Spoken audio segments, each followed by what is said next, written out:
മഞ്ഞൾ കൊത്താമല്ലി അമ്മിമേലിട്ടിട്ട് അങ്ങോട്ടും ഇങ്ങോട്ടും നീട്ടി അരച്ചോളെ. അരിപ്പൊടി ജീരകം മഞ്ഞൾ കൊത്താമല്ലി അമ്മിമേലിട്ടിട്ട് അങ്ങോട്ടും ഇങ്ങോട്ടും നീട്ടി അരച്ചോളെ.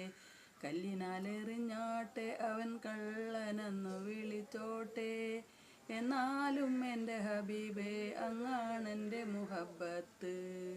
ഭ്രാന്തെന്ന് നനച്ചോട്ടെ അവർ ഭ്രാന്തനെന്ന് വിളിച്ചോട്ടെ, എന്നാലും എൻ്റെ ഹബീബേ അങ്ങാണെൻ്റെ മുഹബത്ത്. കല്ലിനാലെറിഞ്ഞോട്ടെ അവൻ കള്ളനെന്നു വിളിച്ചോട്ടെ, എന്നാലും എൻ്റെ ഹബീബേ അങ്ങാണെൻ്റെ മുഹബത്ത്. ഭ്രാന്തെന്ന് നനച്ചോട്ടെ അവർ ഭ്രാന്തനെന്ന് വിളിച്ചോട്ടെ, എന്നാലും എൻ്റെ ഹബീബേ അങ്ങാണെൻ്റെ മുഹബത്ത്.